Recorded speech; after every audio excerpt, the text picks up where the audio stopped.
মিজানুর রহমান আজহারী সাহেব তার যশোরের মাহফিলে বলেছেন, দেশে আহামরি কোনো পরিবর্তন আসে নাই, এক দল খেয়ে গেছে আর এক দল খাওয়ার জন্য বসে আছে।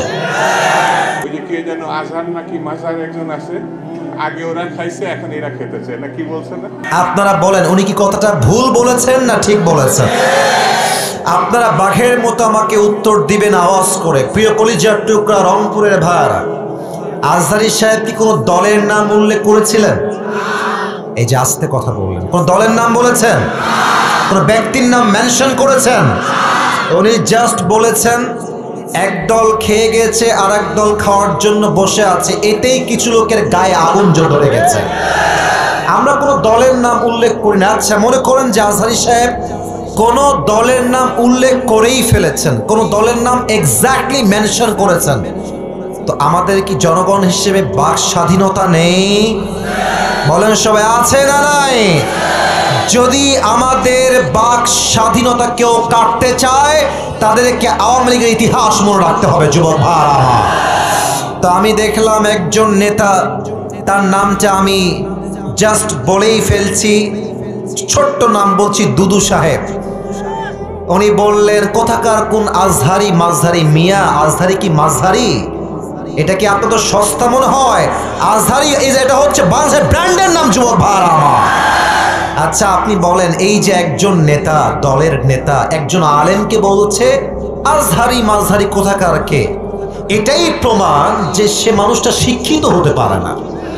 একজন শিক্ষিত মানুষ আলেমকে কথা বলবে পরিপূর্ণ শ্রদ্ধার সাথে, সম্মানের সাথে। রংপুরের ভাইরা আমার, আচ্ছা আপনি আমাকে বুঝায় বলেন, মনে করেন যে আজহারী সাহেব কোনো একটা কথা ভুলই বলেছেন, আমরা কারো অন্ধভক্ত নই, আমরা অন্ধভক্ত নই, ভুল হলে ভুল, ঠিক আছে, আপনি দ্বিমত পোষণ করবেন, এটার তো একটা আদব আছে, এটা সম্মান আছে। আপনি বলবেন যে আমাদের সকলের প্রিয় মিজানুর রহমান আজহারী সাহেব কথা বলেছেন, আমার মনে হয় ব্যাপারটা এরকম না হয়, এরকম হলে আরো ভালো হতো। আপনি রেসপেক্ট দিয়ে বলেন।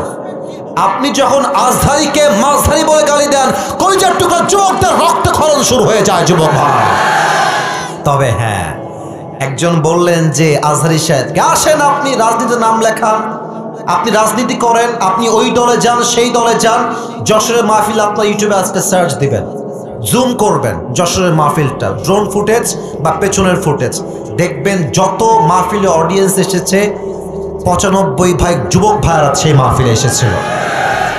সবাই কি জামাত ইসলাম? তারা সবাই কি শিবির নাকি? তারা মিয়া, ঘোল খাওয়াই লাভ নাই, এইসব ঘোল আর বাংলার মানুষ খাবে না যুবক ভাই। জামাত ইসলাম নয়, বিএনপির লোকরাও আজহারীকে কলিজা থেকে ভালোবাসে যুবক ভাইরা। ওই যে যশোরের মাহফিল, আওয়ামী লীগও ছিল, বিএনপিও ছিল, যুবকও ছিল, মায়েরাও ছিল, বোনেরাও ছিল। অতএব আমাদের ভালোবাসা দলের জন্য নয়, জামাতের জন্য নয়, কোনো ব্যক্তির জন্য নয়, আমাদের ভালোবাসা একমাত্র কোরআনের ভালোবাসা, একমাত্র আল্লাহর জন্য ভালোবাসা এটা। আচ্ছা, যেই দলগুলো এভাবে আজহারীকে কটাক্ষ করছেন, এই যে 20 লাখ মানুষের সামনে কটাক্ষ করলেন, ওখানে কি সবাই আজহারীর ভক্ত না?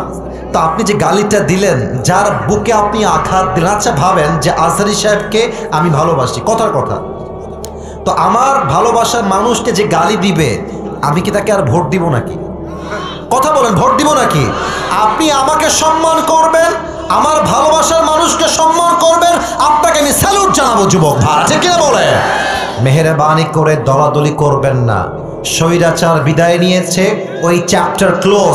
আগামীর দেশ হবে ইসলামের বাংলাদেশ, কোরআনের বাংলাদেশ। কেউ যদি রুখে দিতে চান, মনে রাখবেন ইসলামকে যারাই রুখতে এসেছে কেউ রুখতে পারে নাই, তারা মাটির নিচে মিশে ধূলিসাৎ হয়ে মেচাকার হয়ে গিয়েছে।